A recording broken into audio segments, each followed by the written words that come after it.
What do you feel when I say this word? Can I ask you guys? How do you feel when I say Airbnb? I hear luxury condos. Luxury condo, anyone else? Fun travels. Travel? Yeah. Fun Family. travel? Family. Family? Short-term rentals. Short-term rental, perfect. Not allowed. Not allowed. Now we're getting into the meat of this speech. All of those are true. Airbnb has been around for more than 10 years, and I'm sure everyone here heard of it, even used it. Some may even thought about hosting Airbnb at your place.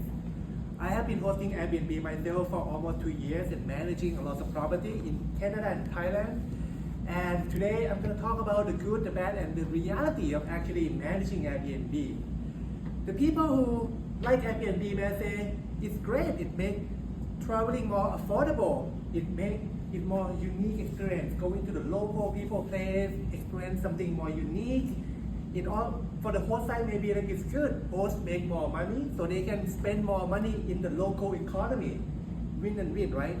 For some people who might not like Airbnb may say, well, this might cause disruption into the residential neighborhood, a place that's not supposed to be a hotel. This might also cause rental shortage, causing rent to go higher in a lot of areas. This may even cause safety concern for the guests themselves staying at stranger place. Can you really trust stranger to host you a place? All of those are true. There are data that say rent might go up for the city that have Airbnb. Data also say more tourists would come to the place that had more Airbnb available. So I'm not here to argue about which side is right or wrong. I'm going to talk about the actual reality as someone who hosts Airbnb and understand why there are guests that actually need to stay in Airbnb and what it takes to be a host and what cities are doing to really make sure that Airbnb is regulated. Now let's start with the guests. There are many reasons why guests want to stay in Airbnb. Airbnb is not just for short-term rental, just like another substitute for hotel. Many guests that I also experience want to stay long-term, weeks, sometimes even months. And if you really think about it, hotel is not really suitable for long-term stay. It doesn't have kitchen. When you walk in, it doesn't have the feeling of home. It's really more like a short-term accommodation for something less than a week. It might not have the in-suite laundry. It doesn't have a cushion, nice sofa with like a TV, smart TV that you can watch anything you want. So a lot of Airbnb guests actually use Airbnb to look for more like medium-term accommodation. And the benefit for them also, you can argue that they can go to Craigslist or Kijiji to like look for like a place for 1 or 2 months. That's true. But Airbnb allow them to book it through credit card, so they don't have to deal with deposit, which could be a big hassle. If you just want to stay for 1 month and have to wait for the landlord to like give you back the deposit, they don't have to worry that someone random people on Craigslist gonna scam them, because Airbnb has a guarantee. If the host is not what they say, they can talk to Airbnb and get a new host. So there are many reasons why guests chose Airbnb for medium-term accommodation. Plus, Airbnb also provides a lot of unique amenities that hotel doesn't have. For example, if you travel with a big group of people, friends or family, looking for a place that can accommodate 6-7 people, not a lot of hotels can have that. Airbnb allow you to have option for alternative accommodation, maybe a house, a tree house, a place with more than 3 or 4 bedrooms.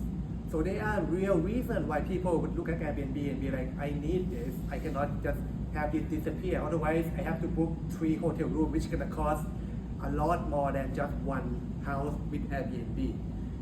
People with pets, for example, I have a lot of people with pets coming at my place. Not a lot of hotels allow pets. Some people might have accessibility issue. They need a wheelchair. They need a place that they can park and then go into the place right away. That's another reason why people look for Airbnb for alternative. Now we know there are real need for alternative accommodation that's available on Airbnb. Now, what does it take to be a host? Some may say that, oh, host get it easy. If you have a house, just take a photo of your place and then you will get booking. Long gone are those days. Airbnb is a very competitive market right now. And Airbnb would actually get rid of bad listing nowadays too. If your listing is low quality, you have bad rating, they will just remove that from the listing. To be a host, you need to furnish your place, so you need to have investment capital, you need to have a good sense of style, right? How to make it appealing. You have to take a good photo, maybe even hire a photographer. You also have to have a good copywriting, writing about advertising your place. You also, when guests start talking to you, you have to have a good communication. You have to have that service-minded, talking to them, resolving their problem. If some issue come up, how can you help them? And at the end of the day, it's a service business, so it's really a business, and you have to think about marketing, management, cleaning, for example, who's gonna clean it, make sure that it's always clean so you get a good rating. And last but not least, you have to make sure that your listing follow the city regulation, and this is the biggest piece. You may have heard a lot of news about like the city is now attacking Airbnb, and that is really true, and feeling the heat from the city also. For those who don't know, these are the rules that they now in place. First and most importantly, you can only do Airbnb on your primary residence.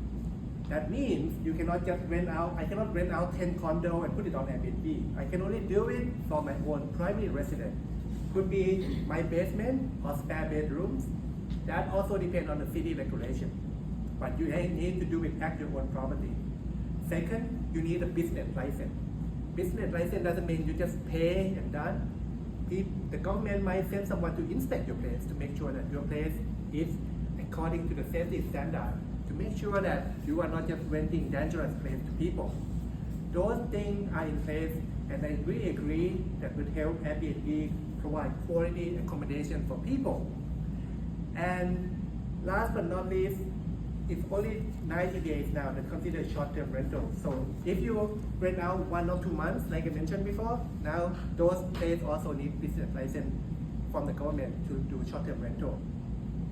So I've been doing this for a while, and my goal is to really allow people here to understand, when you hear the word Airbnb, you understand the reality of it, that it's not good, it's not bad, there are pros and cons, and the government is doing everything to make sure this is the regulated industry. And if you want to learn more about Airbnb, I will be at the Thai Festival this weekend as well, providing information about Airbnb. So come talk to me after, or come see me at the Thai Festival in downtown. Thank you.